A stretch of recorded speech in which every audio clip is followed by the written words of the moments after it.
Welcome to this week's podcast of Two Men in the Middle, where two men in the middle of America's heartland pontificate about news, world events, and our politics. I'm Brandon Kinnig. I'm Craig Huey. Craig, so only 1 week since we restarted the podcast, and it feels like we have 6 months of news and just 7 days in one of those weeks. We talked about this coming in the building. How do you follow the news these days? There's so much going on. Have you developed a system or a technique for how you ingest cable news podcasts? Just what system are you using to filter some things out, but give you enough news that you need? I don't have a tried and true system. I receive email digest from some of my favorite organizations I subscribe to that send me curated links to news articles daily.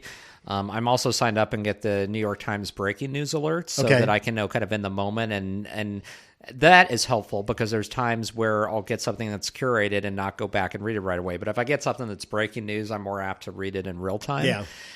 And X and Threads and Facebook. I get a lot of news from there that I elsewhere wouldn't get. So you do better with like those email newsletters, yes, longer format. I rely on them a lot. Gotcha. Yeah. So and you can curated read those. Links. You take your time with those, and that's how you do. I do. And I should say there are some articles that I read entirely, but a lot of the long form articles I don't. I browse them and I skim them and I glean information. The shorter the article, I'll read it in full. If it's a really compelling deep dive into something I strongly care about, then I'll bookmark it and go back later. And like uninterrupted time, undistracted time, I'll dive into it. But I don't know that I have a true system other than I rely a lot on those email digest with news digest with links that are curated. And then I do a lot of browsing and perusing and social media, some of which I end up commenting on either to my detriment or, for positive reasons. Oh, yeah. I love when you comment because you'll take some Republican kookiness and add a little bit of normalcy to it. Then you could just watch the flame come at you. And then sometimes it results in getting news attention like this last week. Let's talk about your conversation with Rachel Maddow's producer. Yeah, so this was fascinating. So for those that don't know, there's a local news story here in the Kansas City area that blew up from last weekend. The county and the state party in conjunction had a fundraiser this past week at the Overland Park Convention Center. And as part of that fundraiser, they had an exhibit where they had like an effigy and a dummy of Biden that they invited people to kick and punch and otherwise assault. So this was captured on video and initially uploaded to Rumble, but it first received attention because the former state party chairman, this is all kind of insider baseball politics, former party chairman who was more of a normie, who has had a lot of resentment against the current party chair who's a MAGA vaccine, probably vaccine denier too, so that's not a Freudian slip necessarily. Okay, Aaron Rodgers. Election denier. And the county chair, who's a good best friend of his, is also an election denier. Full frontal MAGA, purge the party of anyone who doesn't agree with them. So the former chairman posted about this, still resentful after what happened with this party chairman getting elected, and it blew up. I commented on his post about it. About how, while maybe shocking, we shouldn't be surprised that this is just a natural progression of the Trump era and what we've seen with the cult-like mentality that some of these people have. The videos of this it's a bunch of people my age, mid-50s, punching, hitting, kicking this effigy of Biden. Some of whom seem to have a lot of pent-up rage. There's one guy who's just like, It's all pretty stupid. I was just waiting for someone to blow out a hip or tear an ACL or have a heart attack when I was watching that. And I should note that the party convention looks like it wasn't well attended. It was very old and very white in terms of the attendance. Do you know who the musical entertainment was? Oh, that's right. How did we not talk about that? Ted Nugent. I mean, nothing says party like Ted Nugent. Right? I mean, that's going to appeal to younger people. First sign you're doing something wrong, Ted Nugent's there. And I should say, as a guest speaker, they also brought back the former, now disgraced Attorney General of Kansas, Phil Klein, who had left the state almost 20 years ago now. So it And was you really just had a tweet saying, "Hey, this isn't normal, guys. No. I've been there before. This isn't. none of this this normal." isn't And it." I added that I was a former chairman of the Kansas Young Republicans, and how abnormal this was. And those comments, though, like got picked up by local news outlets who started including my comments in their stories. And then I got a call from the Kansas City Star to do an interview, and they published more of my comments and the interview I did with them and an article they did.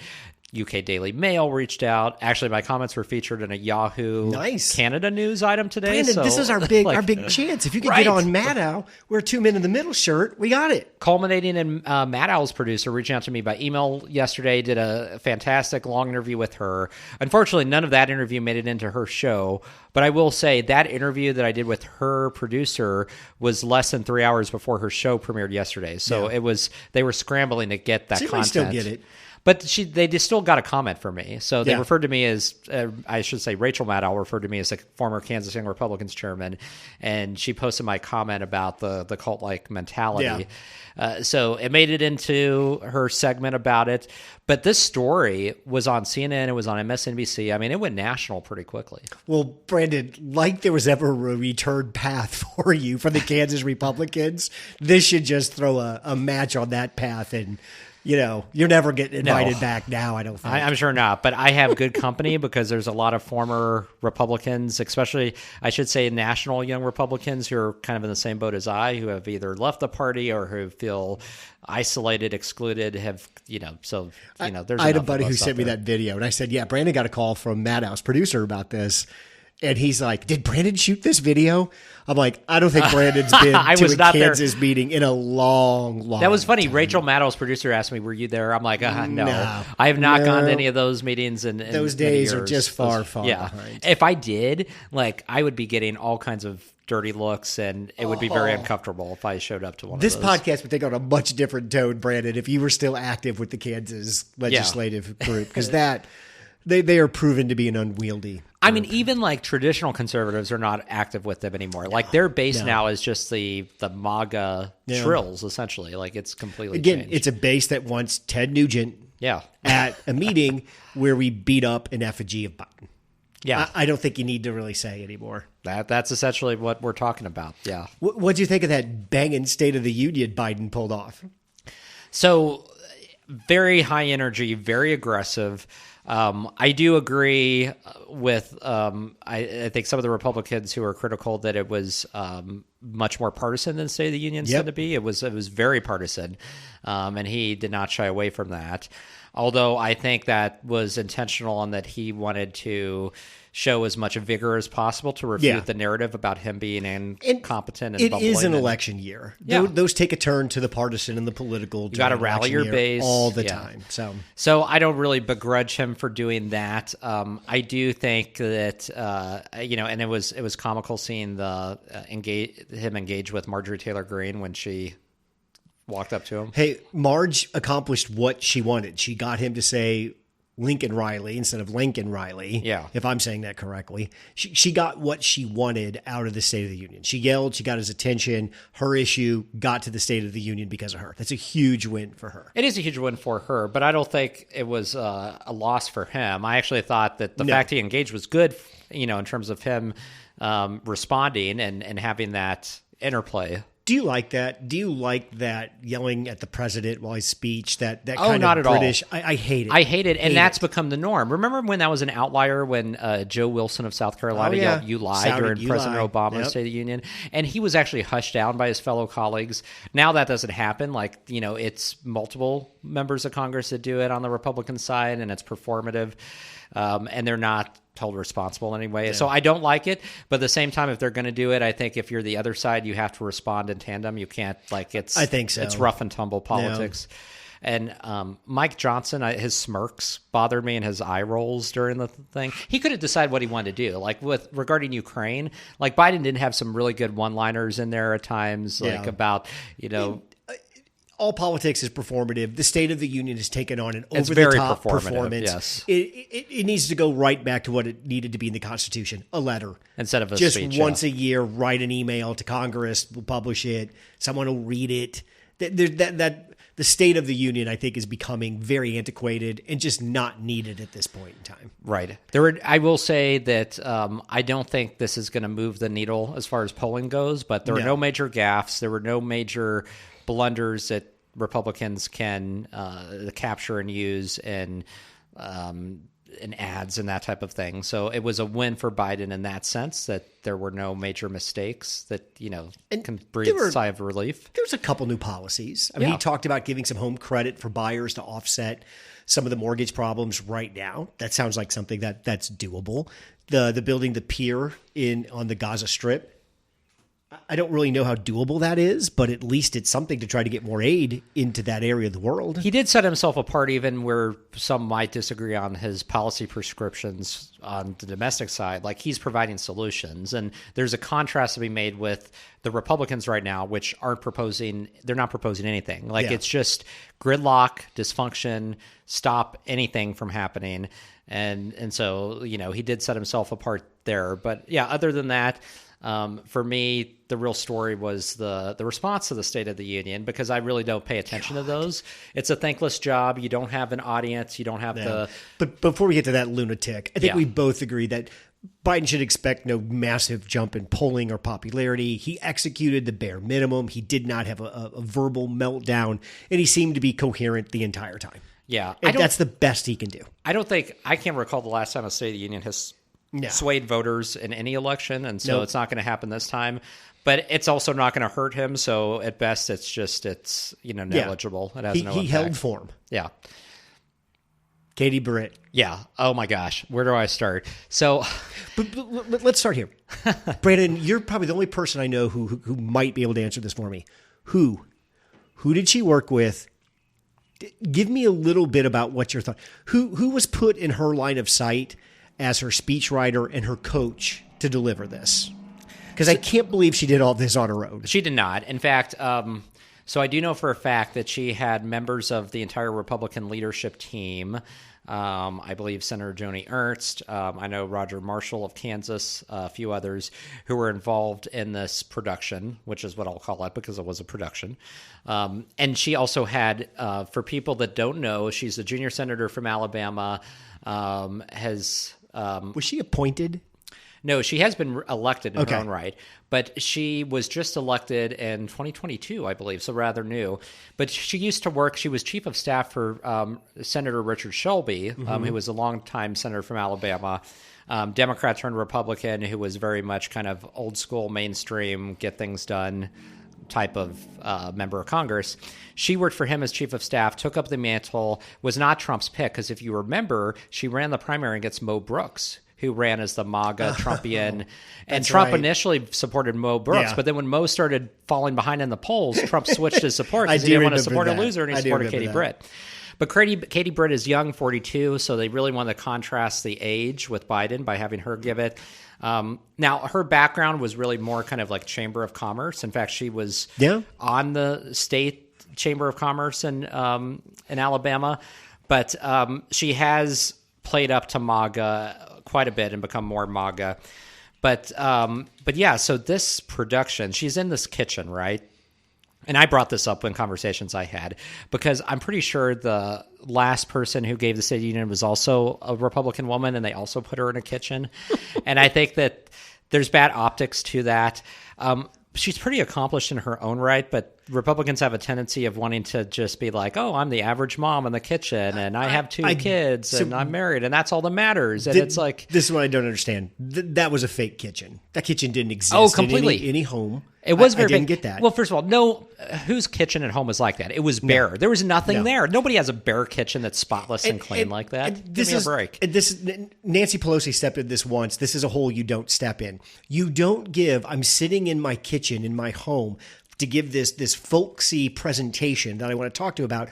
Oh, and the refrigerator behind me is $15,000. Yeah. That's what I don't get. So you're in this staged kitchen. She's just like you, Craig. She's just like us. Correct. Yeah, we have a $15,000 refrigerator with matching cabinet panels on it. No family with kids would have that because they would destroy it immediately. And that kitchen was huge. The island was huge. Like it seemed to go on forever. So right off that, starting in the kitchen, don't have a problem with that. There's some things that we're going to have to maneuver, but that's okay. If you want to start with, this is us sitting down to do kitchen table, I'm with you. And that's what they were going for. But again, I do have a problem with it because it's overdone. They've done it before. And I feel like it always is the woman, again, like not trying to say it's sexist, but since when do they place like Tim Scott in a kitchen or when they have a man give the address? Marco Rubio was not in a kitchen when he did the response. As the king of all Republican consultants, this is my rule. If you're going to do it in a kitchen, it's your kitchen. Yeah. It's your personal kitchen. Yeah. Because you have to tell people, I'm coming to you from my kitchen where my family eats meals and discuss these things. Give it some sort of authenticity if you're going to try to say, look, I have a kitchen just like yours and I talk to my family here, then make it a real kitchen. These are easy stumbles not to make. But we're kind of splitting hairs. Let's get into the meat. Let's right? get into the real part here. So she gives a speech talking about this just doomsday America under Biden. Crime is at an all-time high. I mean, people cannot afford everything.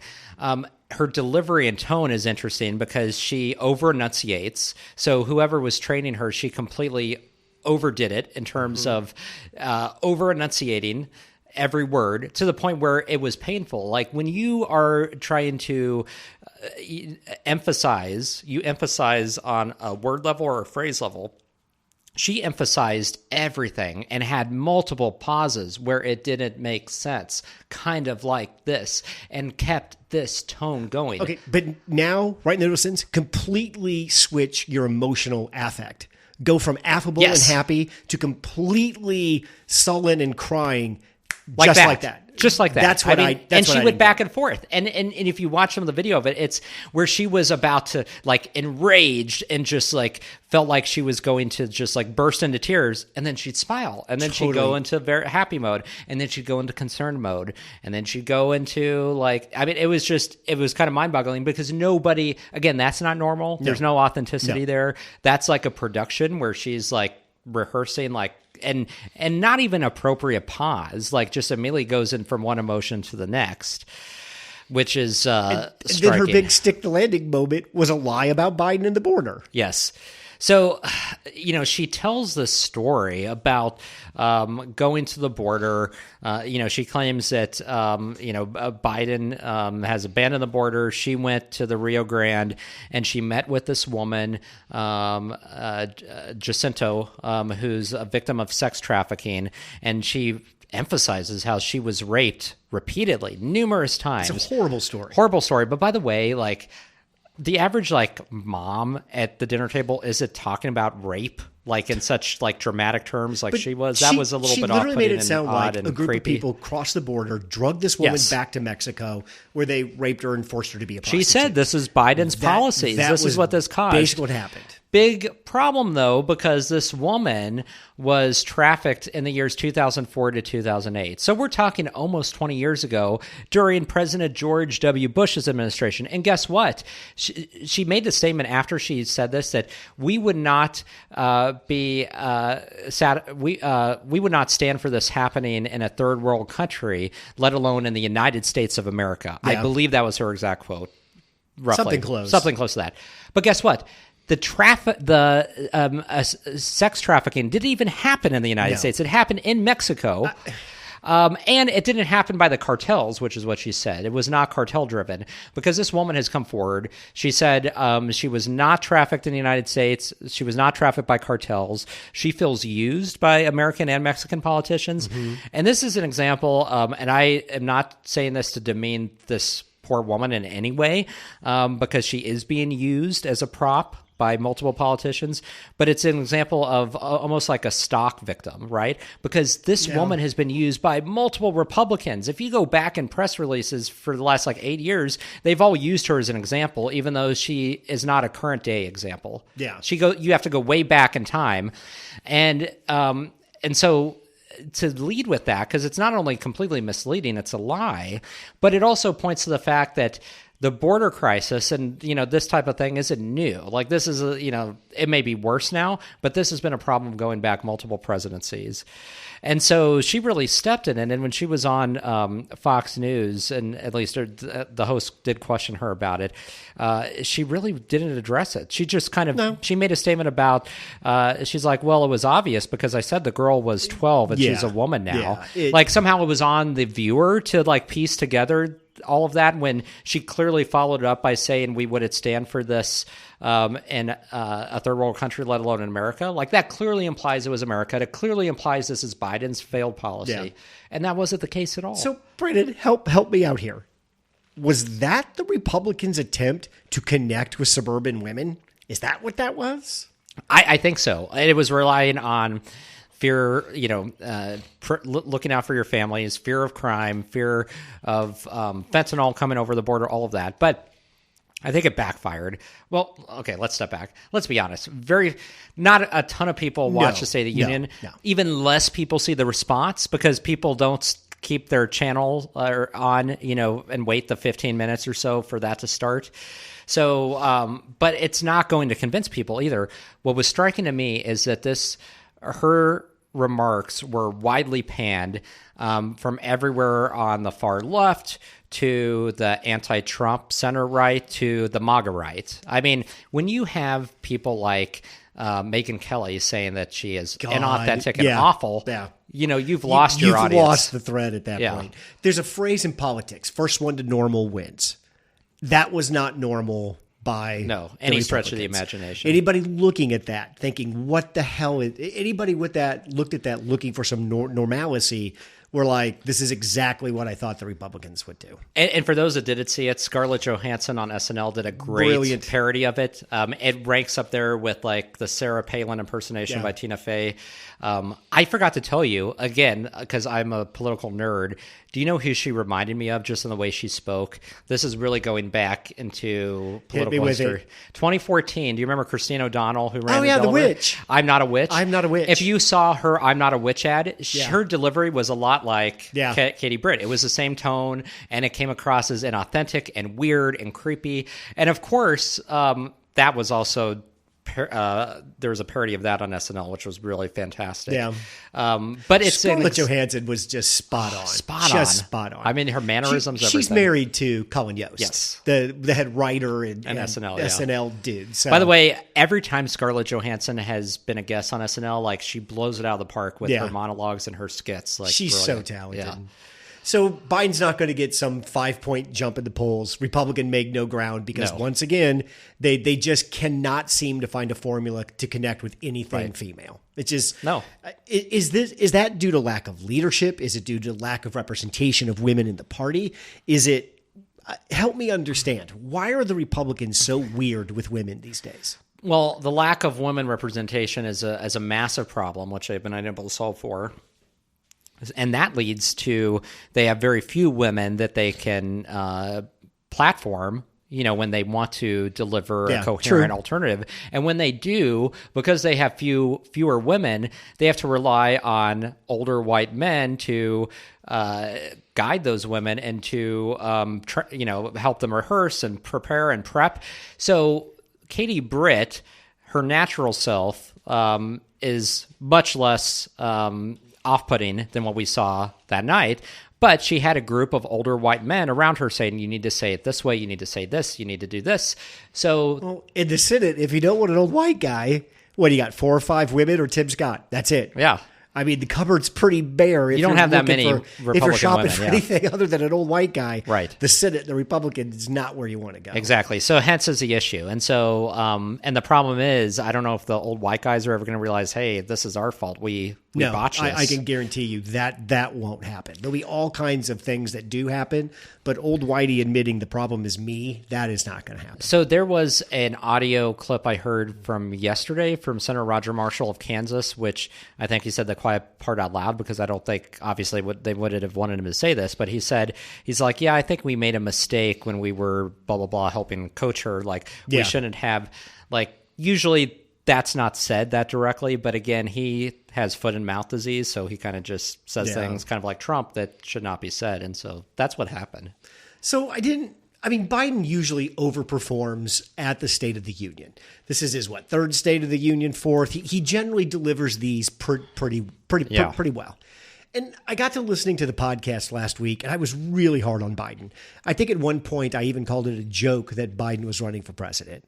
And after listening to that, I was like, well, was that just because the microphones had been off for a while and I was talking on mic and just let words fall out of my mouth? Or do I really, really feel that way? And I started thinking about why is it that I have no faith, or I have such a feeling of dread about this election, not only for Biden, but just for Democrats in general. So I started looking through some of the polling that's been setting me off a little bit. And I saw this tweet that, you ever see like the perfect tweet, but you're in your car looking at Twitter, which you shouldn't be. Yeah. And then you can never find the tweet again. So many times that's happened. I think this came from Dan McLaughlin at National Review, okay, where he tweeted out a graph that shows Biden is only +8 when it comes to all non-white voters. That might be the thread that I saw too. This is the thing, folks, that if you're a Democrat, this is what has me in 4-alarm fire mode, in that the world is burning down and we're sitting here debating Biden's mental faculties while we should be doing something very different. So I wanted to go through a little bit kind of where we stand with kind of voting against, well, number one, what do the polls tell us, and what challenges does Biden have with non-white voters? So first, I wanted to go back to 2016, go back to the 2020 election. The common theme on election night in 2020 was that black women saved democracy because they voted for Biden. That's simply not true. Joe Biden won the election in 2020 because 5% of white men changed their vote from Trump to Biden. That breakdown was 4% of those white men had college degrees, 1% of those did not. Biden, across the board, with all other ethnic groups, lost voting. Lost votes. Ground, yeah. He lost Latinos by, I think, -8 over what Hillary lost them at. Yeah, and just to specify, he did lose them overall, but his margin fell by 8. Correct. He was 8 points less than Hillary Clinton. So just to kind of bring everybody to where we were sitting in 2020 when it comes to what is the breakdown of white vote versus non-white vote for Biden and Trump. Biden basically was at 61% white, 39% voter of color, a nice 60-40 split. Trump was 85% white, 15% voter of color. So that puts Biden at +25 voters of color in 2020. That is generally a weak performance by a Democrat. Mm-hmm. We're typically +30 or above.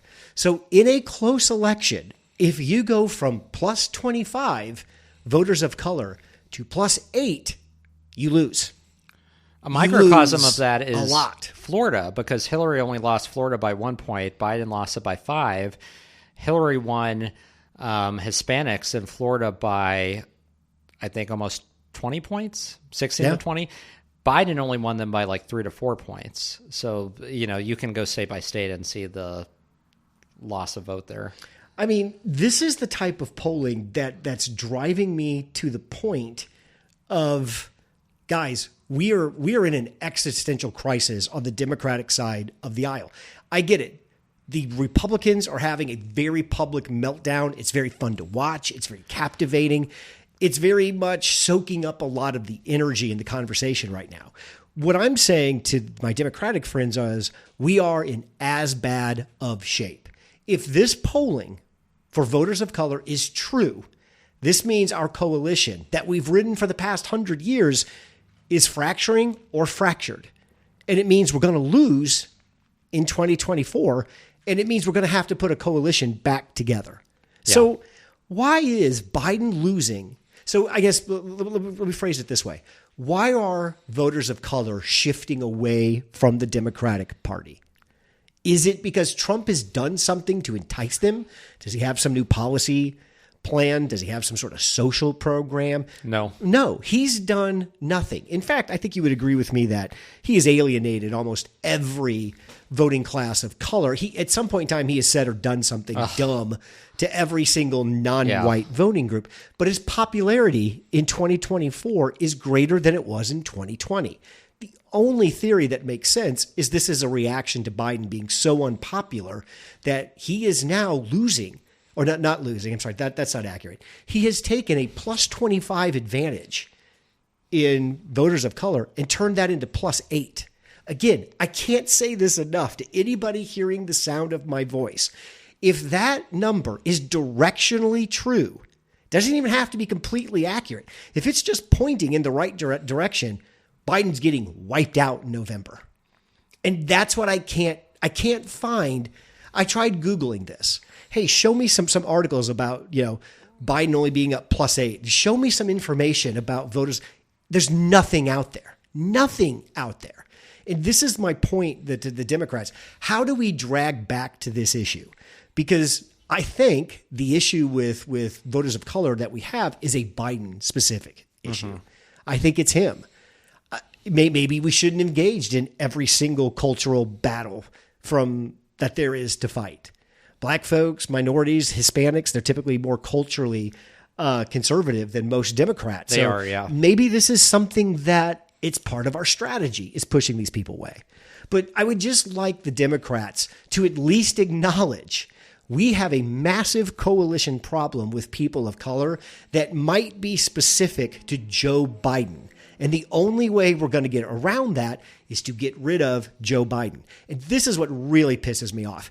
If you're sitting there as the Democrats and you know this, you see this, how are we rolling into this in what is allegedly the most important election of our lifetime, knowing we have this problem and this problem might be tied to one individual person? The inaction on that is what's really driving my pessimism about Biden's reelection and the Democratic Party in general. I'm all for the Republicans' meltdown. I'm here for it. Meltdown, what Ken Buck did today, I love.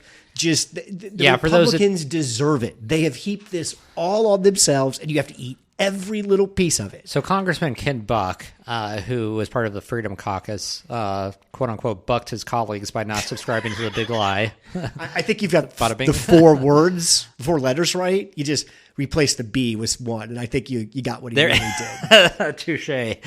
But this is my point. The Republicans are in such disarray. So what Buck did is he's quitting next week. Yeah, he was already not running again, but he said, hey, I'm going to quit next week. I'm so fed up with this. I'm resigning next week. And then did you see his broadside against Johnson? Well, did you? Who he really is trying to troll here is Boebert. Right. Because Boebert may drop out. She may drop out of Congress, right? Right. To participate in this special election. And he's trying to give a temporary appointment to somebody else who would have the advantage over Boebert. Because Colorado, the 5th District of Colorado is a very red district. It is. And Boebert is a carpetbagger. She's Correct. leaving her own district. But she knows that's the only chance she has. Right. I'm here for all of that. I like Ken Buck. I'm glad what he said as he walked out. So Ken Buck, the great thing too is Mike Johnson, who I could not abhor even more. So he claimed that Ken Buck did tell him he was doing this and that he wanted to talk to him and he's going to talk to him first. Ken Buck said, yeah, I told him. But earlier today, Ken Buck said, this place just keeps going downhill. Mike Johnson's ability to talk me into staying here is going to be as successful as his ability into talking me into unconstitutional impeachments. Yeah. I was like, wow, nicely done. Here for it. And there's no way as a Democrat you can't look at that and think we have every party structural advantage in politics there is to have, because we do. Yeah. I mean, look at Laura Trump taking over the RNC, has no experience. But we're burying ourselves, though. We're burying the lead. We keep talking about this shit instead of saying, guys, the coalition we've put together and that has brought us every single goddamn election win we have appears to be splitting right in front of our eyes over, is it because of the orange guy? I don't think so. I think it's because of our guy. Yeah. And until we have that conversation, let me rephrase. If we don't have that conversation, we are going to get shit hammered in November. if we do have that conversation, there's only one thing we can do, and that's we got to replace Biden. I don't think and that's it'll what makes happen, the conversation so difficult. But we're going to sit here because an 81-year-old sitting president wants to run for the presidency again, and we're going to put so much in jeopardy. If there's one thing the Democrats know is that politics is a team sport. It's time to take one for the team, Joe. Yeah. It's time to sit down. And yelling your way through a partisan State of the Union address is not going to get you to where you want to be. We've talked about time and time again. There's too much on the line this year, and going forward. It's just we've seen the impact of one Trump term and what it has meant. Just looking at the Supreme Court for our daily lives, and so and if you think about a second term, it's magnified by 100 times based on who he will have around him and who he'd appoint. And so there isn't room for error, but at the same time, there's also a void of leadership. Nobody wants to be the guy to step up and say, I don't think. Let's remember all of the rabbits Trump has pulled out of the hat with voters of color. Yeah. He's won women. How? He's won women as a group. How? He increased his numbers with Latinos. He increased his numbers with black men. Asian men are voting more for Donald Trump. And he's doing nothing to try to earn this. Am I wrong? This has to be a reaction to the Democrats and Biden specifically. And the fact that we don't see that or won't say that, I believe is the reason why we're going to lose. And I think we're going to lose pretty handedly in November. I mean, it's either a reaction to lingering perceptions about the economy still not being great, high inflation, which is part of it. But I do think the overriding part, and this actually comes out in focus groups, is the view that Biden is senile and the discomfort that many of these voters have with voting for him because of his age. It usually, I think if you had a younger person who seemed more in command, who did not present as feeble and old, that would displace some of the just lingering economic concerns, and people would revert back to kind of natural form and tendency. But they're not, because again, usually every time they see Biden or the images that come across their screen, like his age is reflected back to them in a way that's inescapable. I mean, most people in the United States didn't know FDR was in a wheelchair. Yeah. Because you didn't see the president much. You saw him in a photo occasionally. Right. We didn't have 24-hour cable media. Or something. He was always at a podium. We even have television to the degree we do now. Yeah. So I bring this up in that Biden's problems is all visuals. The images of him are just of an old, feeble man. And we don't want the president of the United States, who still is the most powerful person in the world and who sits at the biggest army the world's ever seen. We're just at a base level, we're uncomfortable with somebody who presents like Biden physically being in that position. And there's no way, there's nothing he can do to overcome that. Right. So we're just going to sit here with this and see what happens, I guess. I mean, there's no sign that anybody's going to step up and anything different's going to be done. I mean, Trump has never had the lead poll position heading into an election. If it's not Biden plus 5 come November, no, I'm sorry. Let me put it this way. I think that most people, you and I have a core disagreement in that I believe there are no gettables in this election. There are no late breakers. What more information do you need about these two gentlemen to make up your mind? I just don't believe. I think there's people out there. There's a very small but significant segment of people who detest both, and who go back and forth deciding which one they want to be their lesser of two evils vote. And so that's why I do think that segment does exist. They may be leaning towards one at the moment, but they're the ones I could see waffling because they abhor both of them to the same degree at this point. Yeah, I just don't buy that there's somebody out there saying, I just don't know which way I'm going to vote. I mean, Trump has there's just so much on tape with these two that I just don't think that's a very big population. And how else do you explain the polling that shows, like, if Trump were to be convicted before the election, which isn't happening, but if he were, that they would change their I don't believe that. Okay. I don't believe that. If you're going to vote for Trump right now, there's nothing going to change that. Nothing.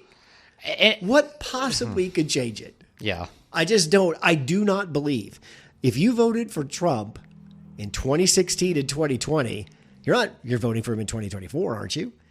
If you voted for him in 2020, why wouldn't you vote for him again?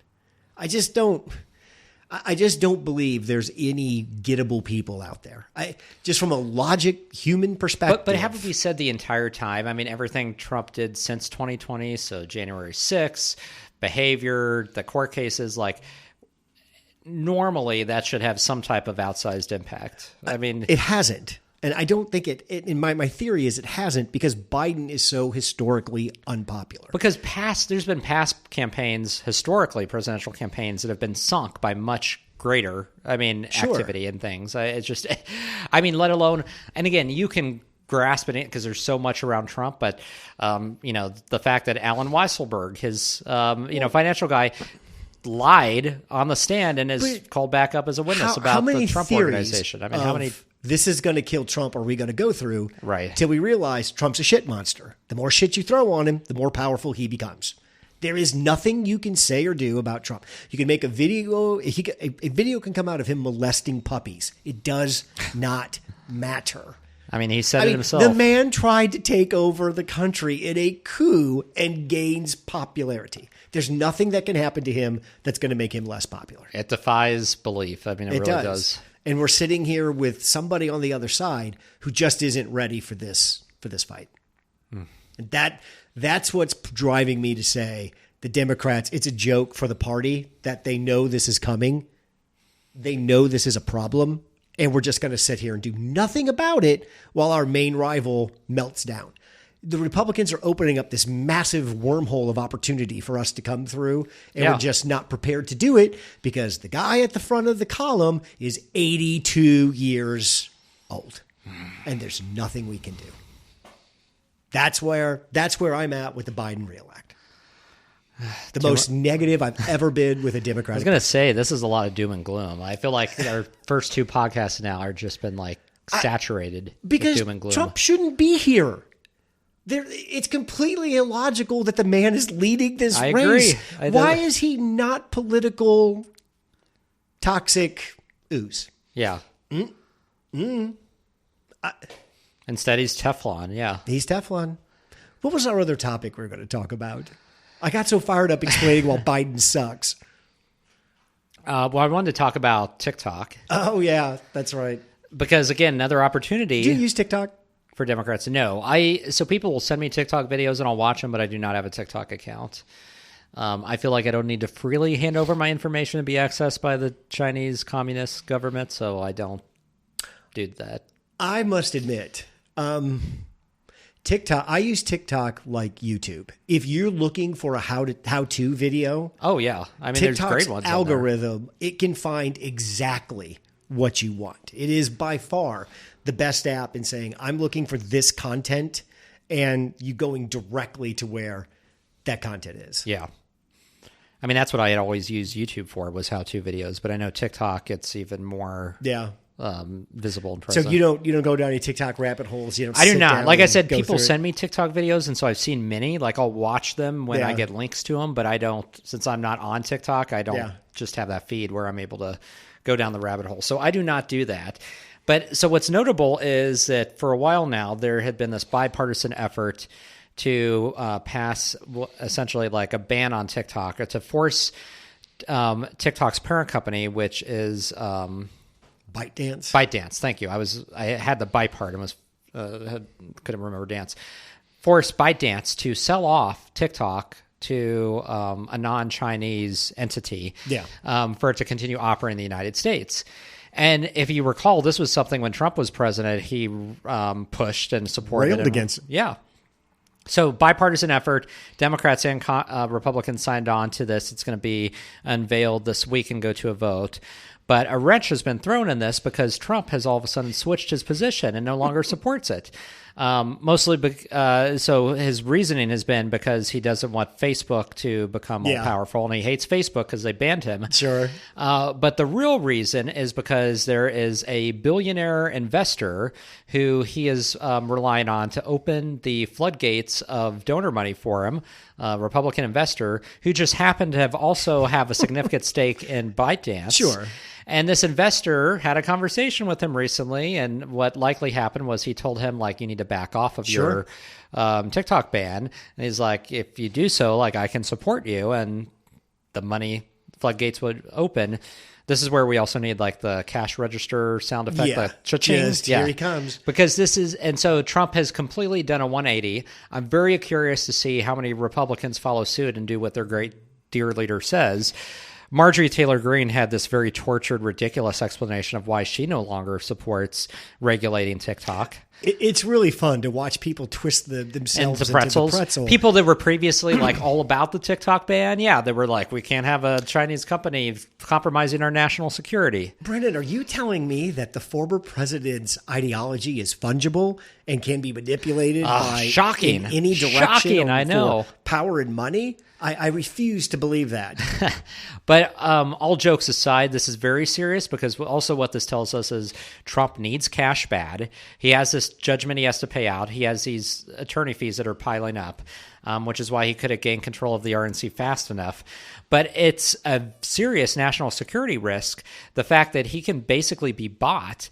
And if he were to be president again, I mean, holy cow. I mean, what does that mean in terms of foreign entities trying to buy him off in exchange for policy concessions in different areas? It's a very scary proposition. So I keep trying to figure out from listening to Fox News, what is the actual issue with TikTok? Okay, so the thing they keep saying over and over and over again is the Chinese government is stealing all of your personal information. Okay. What personal information? Is it any different than Instagram, Facebook, or any other Twitter, any other of the social media apps? What is unique about TikTok? Or is the only thing unique about it is that it's Chinese owned? I think that is the actual problem, right? Is that all of the data... The government at any point has access to all of that data. And to give an example of why this is problematic and why it's different than... Because, I mean, you may remember there's a lot of these Chinese companies that sell, like, cheap consumer goods. Yeah, like, the little dropship companies, Like Temu and all of these online. Styrofoam remote control airplane that you throw around, stuff like that. So one of those companies within the last 5 years, but was Alibaba. Yeah. So kind of big online purveyor of all kinds of cheap consumer goods, novelties.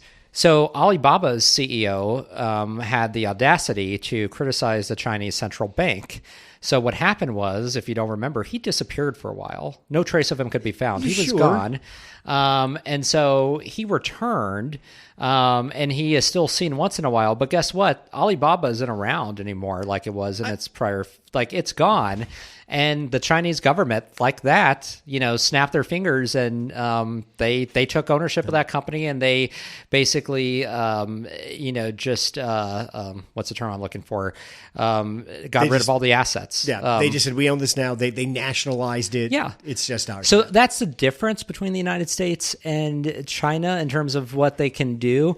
And so they can do that at any time with TikTok. Not only do they have access to all of the data TikTok has, at any time, and this is why I think it's very stupid for American investors to invest a stake, because that's only good on paper. At any time the Chinese government could say, we no longer like this company, or we don't like their practices, they could take it over. And then, that his last name is Yass, that American GOP mega donor, like, he will no longer have a stake in the company. All of that will be gone. Yeah. But what he's doing is he's trying to buy himself protection from Trump by, so that he will have a stopgap mechanism where he can go to for assistance if that were to happen. I take a very negative attitude about all of these social media apps and the data they collect. There's a law. I should have looked this up. I don't. I'm not sure when it passed, maybe 2004.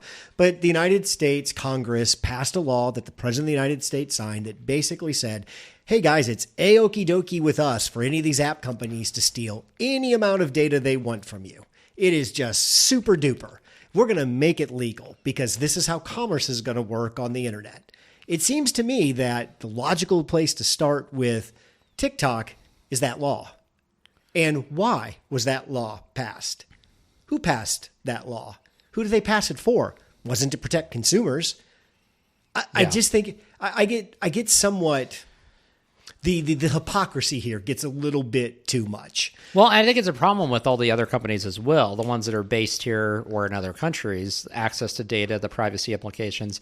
But I do think that when you're talking about a Chinese or Russian-owned company where there is unlimited direct access by those governments, like they don't have to go through a court order. They don't have to get, any type of warrant to access that. Like it's anytime they want. It's a little bit different because both China and Russia are not only known adversaries, but increasingly becoming hostile. They're engaging in statecraft and very aggressive surveillance, spying, covert engaging and trying to take our intelligence and our secrets and proprietary information, trying to hack into our electrical grids and various banks and institutions. This is happening on a 24/7 basis. That's a whole nother story. We could talk about how we're not equipped for that because we can barely keep up with just the frequency of attacks, cyber attacks coming from China and Russia.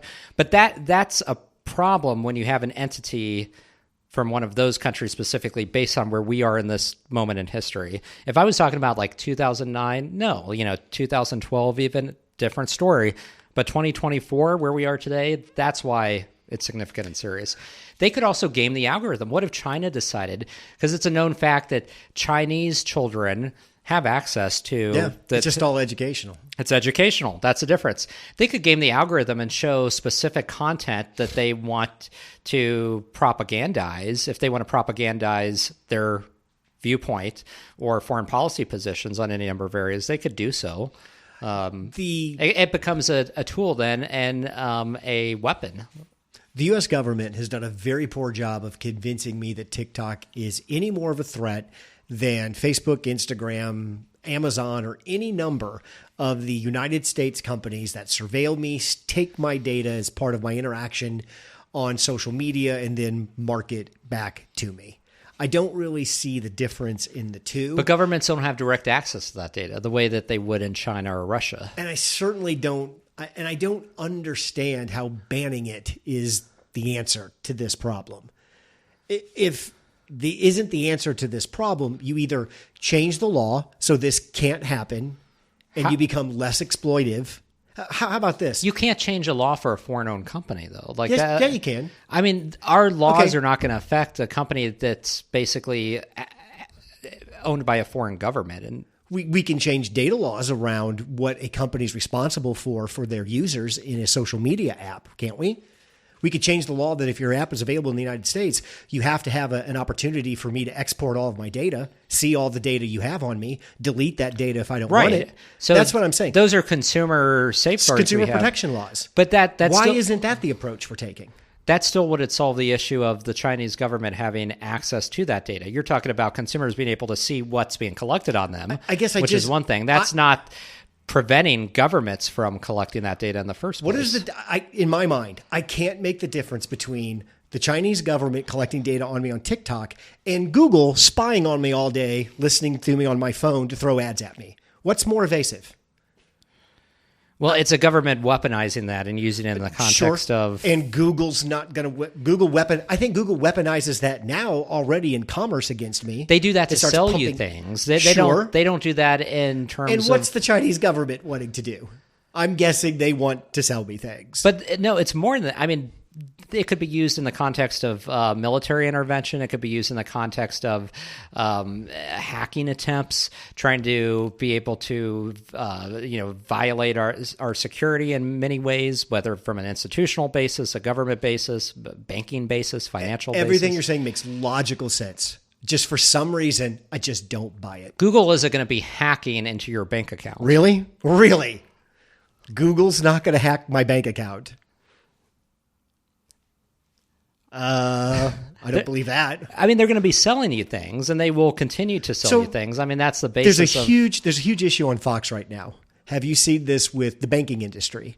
And how many times the banking industry does little searches on their customers' spending that the government or other entities ask them to run? Like, I have heard about this. Look for Proud Boys. Look for BLM. Look for Antifa. You don't think Google is in on that? You don't think Google is selling that to the government? You don't think the U.S. government could walk right to Google and see everything they have? I guess for me, it's difficult to draw a distinction in who is the real threat here. And saying the Chinese government is a threat, while I conceptually understand that, the day-to-day threats to me when it comes to data online are all American. Google companies. is not compelled to provide that, though, unless they truly No, they do it voluntarily. Right, but that's the a difference. bad But part, right? otherwise, there would need to be a court order. How about that law? You just can't. So I should be totally afraid of what the Chinese are going to do to my data. But every day I unload all of this info about me to an American company who then, without a warrant, without my permission, can then simply share it with whomever they want or sell it to whomever they want. And all of this is sanctioned by the United States government through law. I just can't wrap my head to the pivot to, well, we got to ban TikTok. I can't make that the Chinese government is the evil thing here, which they are. I get that, but it's such a threat. Well, if you cared so much about that, why don't you care about all these other threats to my privacy? That's the thing. Yeah. I mean, it's not caring about those threats because those are serious They don't issues and we've care. talked about them. Like those matter, but it's a difference between unobstructed access to one of these companies voluntarily providing access. Sure, which as a politician I care about until somebody comes along with a check and then I change my mind and then I don't care about that anymore. Right. But I mean, again, in the aftermath of 9/11 with some of the laws that were passed, I mean, there's been many institutions, banking institutions that can hand over your information to the government if they suspect that you're a terrorist or engaging in terrorist money laundering activities. And I think that's 1,000% wrong. 1,000% wrong. And I'm not saying it isn't. And those are issues that we have to tackle, and there needs to be a spotlight on that and about, like, you know, what are the safeguards in place and should there be a warrant that's required. But I think it's different than if you're talking about a totalitarian state where there is no way to rebuff a request from the government. Like, there's no separation at all. A company doesn't have the ability to say no to the government ever. Well, that's the difference. Well, I've already told you I believe Trump's going to be our next president. Well, Trump's already picking winners and losers in this, right? To hell with Facebook, right? Because I don't like them because they banned me and Zuckerbucks and all of that. He always picks winners. So I'm going to and pick a losers, winner now. So this company is going to win over this company because I don't like the policies individual to me at this company. That's not China. That's not the Chinese government. I mean, come on. This is what I'm saying. I don't get this. None of this makes sense that we're banning TikTok because of it's a Chinese owned thing. I just don't. The logic, the hypocrisy. This is nothing about consumers because they have no interest in protecting us online. There's no leverage on this to having this be something now where we can go to a more European data standard where we take more control of our data.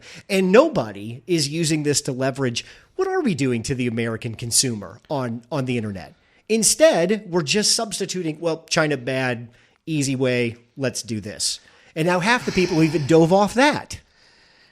But again, if we get to the point in this country where we can pass legislation to regulate social media giants, what they hand over to the government, we when have access, and we said you can have everything. But I mean, even more so. Like the point is, none of that would have practical impact on a company like TikTok, which would still continue to have foreign access. The Saudis own half of Twitter.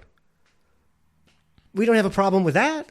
They have a stake in Twitter, but Twitter is still based in the United States. Do you think the Saudis do not have access to Twitter's servers where the data is collected directly? So I just want to walk this through. Do you think if they wanted some data, consumer data, whatever, they wouldn't get it?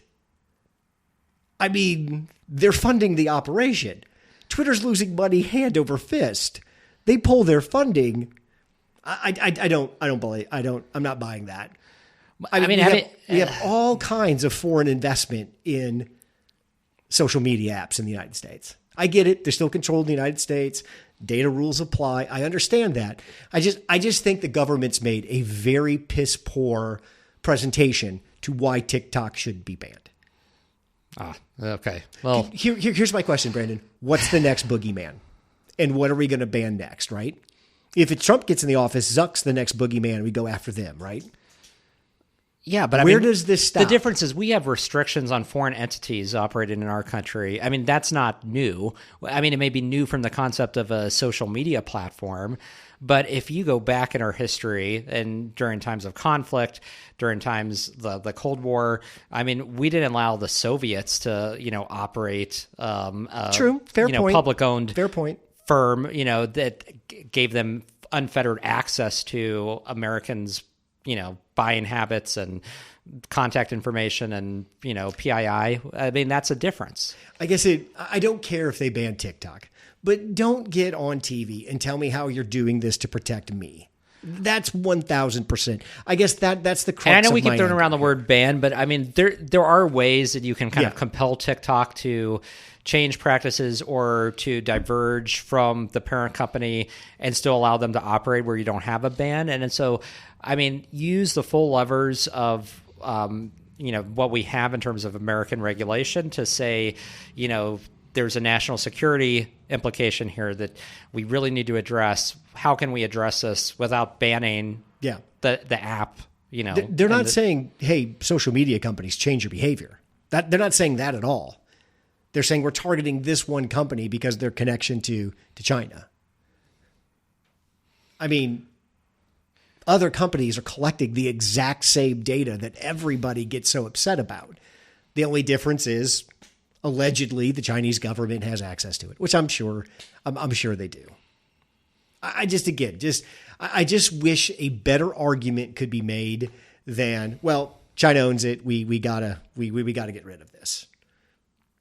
And I wish somebody would take consumer data protection seriously, which nobody does. Nobody does. Well, and again, I always go back to where we lack sometimes in legislation that protects our rights, whether it be online or our data and our privacy rights. We still have civil litigation in this country, and we have the courts that allow us to slow down and to, at some point, provide restitution when those rights are violated.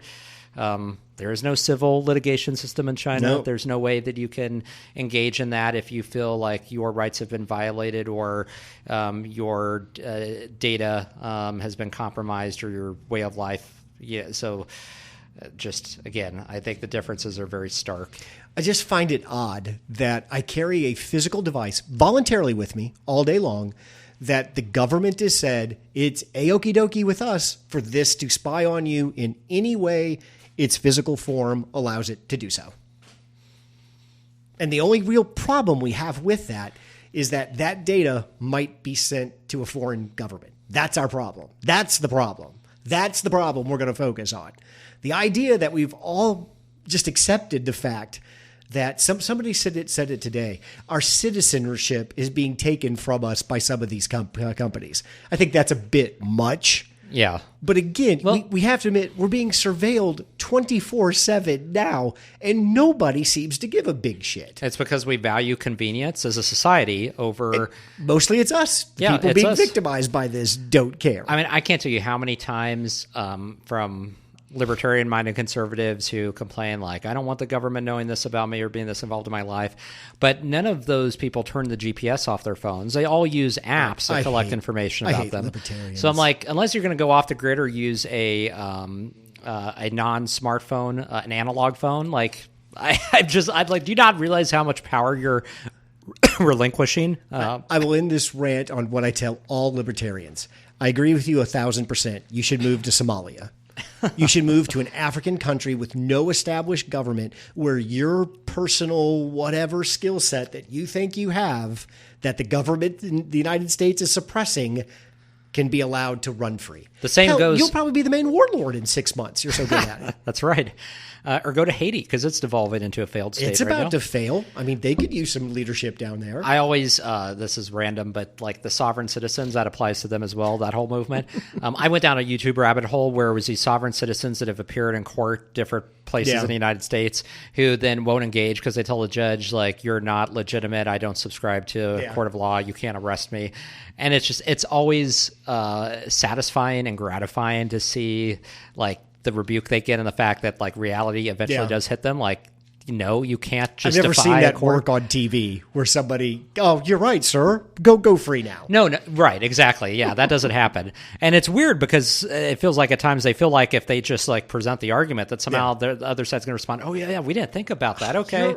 You're right. Take the handcuffs off, release them. How did I get to the federal bench and not know that? Right. So bizarre. Oh my God. I would be such a dick as a judge. I mean, it would be, if I knew I couldn't get fired, which as a federal judge, you pretty much can. don't. Yeah. Yeah. I'd be just a total a-hole to people. Some of these trial judges I think are far too nice with some of these people and have too much patience, because I lose my patience like after 5 minutes. I'm like, okay, just throw the book at this idiot. Like stop letting him go on and on. I've often thought, could we interview people on this podcast? And the answer is no. Yeah. No, I don't want to interview anybody. The first time I asked you a question, you didn't answer it, I would say, interview's over. Every time I watch somebody on Meet the Press or really any of like member of Congress do an interview where they don't answer the question, like I feel the same way. And this is a different rant, but I think we have very poor interviewers generally in the media because they don't follow up. They don't push and hammer the question, and they just let them move on and just totally give their spin. And I'm like, oh, what is wrong with you guys? If you agreed to come here, you have to answer the questions the way I present them to you. If that's not what you want to do, cool, go somewhere else. Right. That's all what this is about. We're just not getting that. Like, it's not to be a platform for you to just obfuscate and talk about whatever you want. Are you going to go see Dune 2? So I was just talking to a good buddy of mine who earlier today, and he called me. He's like, "Oh my gosh, you have to see Dune 2. It's so my good." son said it's the Star Wars of this generation. Yeah, I mean the reviews have just been remarkable for it. So I'm going to have to go see it. Yeah, and I want to see it while it's like either on IMAX or like the Dolby, screen and sound. So. I think there are 36 Dune books altogether. So there's that many. Get ready, folks, because there's going to be a ton of Dune movies. Well, that's a franchise that's going to pay dividends for a long time. Oh yeah. Let's end with the Oscars. Yeah, I was hoping you were to say that. Did you watch the Oscars? I did. I thought they were kind of enjoyable. I thought, you know what? I thought this was kind of like the best Oscars we've had in a long time. I thought so. They started at a reasonable time, too. There was nothing ridiculous or crazy. I really liked that they brought the format back about bringing some of the classic actors to give the monologues and then hand off, and then they do the awards like for Best Actor and Best Actress. I really liked they hadn't done that since 2009. And I thought that's kind of a cool touch. Another fellow actor recognizing you for your craft. I was not terribly surprised by any of the award winners. I felt most of them were justified. Yeah. Oppenheimer was getting the Best movie Picture. Yeah, that without was a doubt. Best.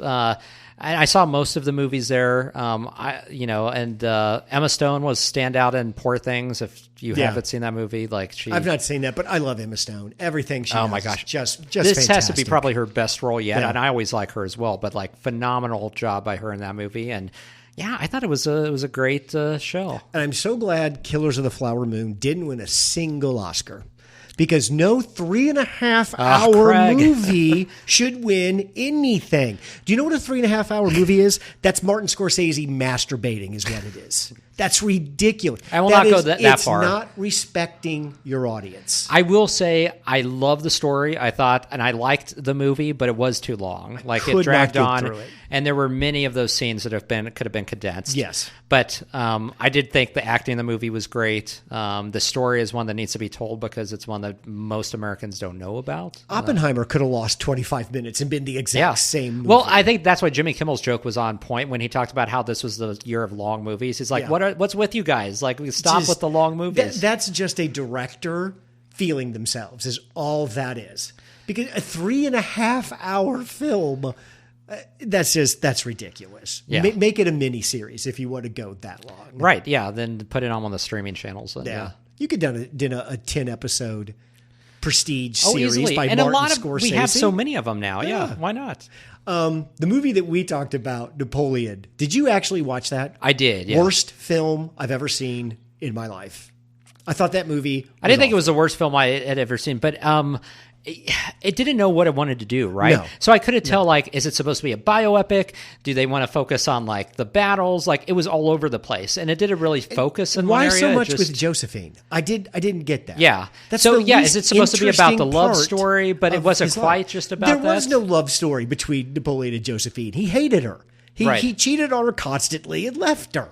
Well, I should say not the love story, but the relationship and the dynamic. It wasn't entirely about that either. It just it danced around so many different areas. I can't even qualify what type of film it was. Really. So anytime you make a movie about Napoleon and people watch it and they don't get the idea that Napoleon was one of the great men in history, a great general, and truly one of the most intelligent human beings to ever live, you've completely done the movie wrong. Well, it was a missed opportunity. Totally yeah. I mean, because it could have been a great movie. Yeah. And I think with Joaquin Phoenix, it could have been great casting if it had been done right. So it all goes back to the director. I mean, it's not a movie. Wasn't that a Ridley Scott film? Yeah. Yeah. Ridley Scott's like 84. Is he that old now? He's old as dirt.